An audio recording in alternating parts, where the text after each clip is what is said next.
4, 3, 2.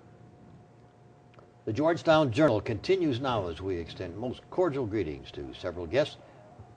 Ottawa County Emergency Services Manager Bill Smith in his regular scheduled appearance. Welcome to the program. Pleasure to be here, Gil. And after a short absence, making a second appearance, Mike Mitchell, Executive Director of the Ottawa County Chapter of the American Red Cross. Thank you, Gil. Good to have you back. Thank Both you. of you, warm greetings, cordial greetings. I guess, Mike, you wanted to open your segment with a discussion on water safety, and we've had some riptide equivalent drownings recently, and wow. We have. And so I just wanted to remind people about water safety and the fact that they should try to take advantage of things like the buddy system.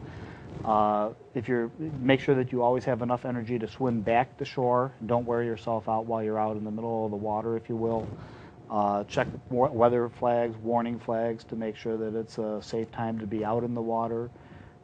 Just general safety things we want people to be aware of so that we can minimize the amount of problems that we've experienced so far this year.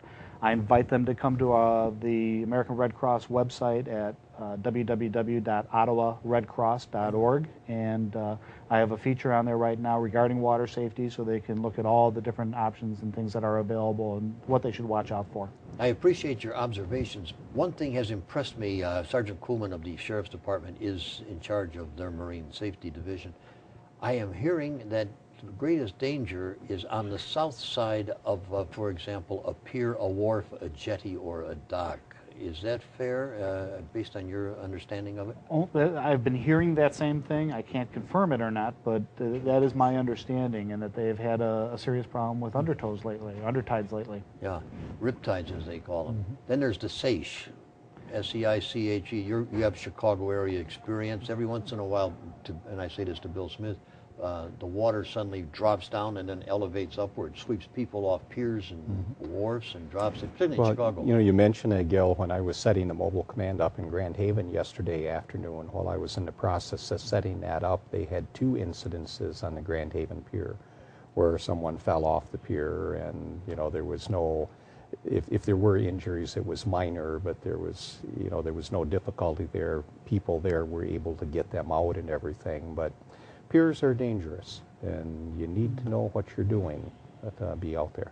That's a good point. So your program, as we move toward the end of the summer in particular, up to Labor Day, very timely and very, very topical. So you knew that when you brought it up to I our attention. wanted to make sure we advised as many people as possible and just make them think about it. Excellent, very excellent point. Bill Smith, it's time for you to report on some of the regional activities in Region 6, where you are past chairman of that group. Chairman emeritus, I guess we could call it. We had our regular monthly meeting. In fact, last Friday is when we had the meeting up in the Oceana Mason County Central Dispatch, along with the district emergency management meeting, where a number of issues was addressed. On the emergency management side, we received an update as far as the plane crash off from Ludington, and of course the oil spill down in Calhoun County. And Lieutenant Whitsett was able to provide us an update on both of those situations.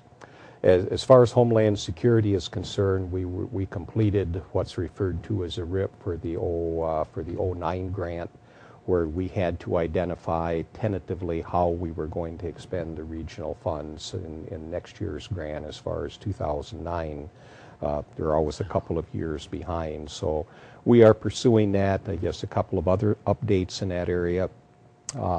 We are continuing the process on our PSIC grant, our Public Safety Interoperable Communication grant, in obtaining what's referred to as dual band radios for each of our law enforcement and public safety or law enforcement and fire agencies within the county. In fact, I believe the Red Cross is also going to participate in that and get one. And that will enhance our communication capabilities. It's a dual band radio where we can either be on the state 800 system or our regular VHF frequencies. And what that will do, Gil, it will enhance our usage of our local spectrum for command and control purposes, where the incident commander then can communicate with our central dispatch on the state 800 system, freeing up our local frequencies for on-scene activity and things like that. So With the grant that we've obtained, we should be able to receive roughly 38 of them. We're about halfway there. We've got about another 18 or so to go with local departments. It's a little bit less than that at that point in time. The other thing I would share with you as far as interoperability, Ottawa County received roughly $140,000 in the narrow banding project from the regional funds. We are splitting that with Central Dispatch. In other words, providing roughly $70,000 to Central Dispatch for their narrow band compliance as far as the base stations are concerned. Could we coax you into a definition of neural bands? Narrow band, where the FCC radio spectrum is in a band of 25 Kilowatts. Megawatts.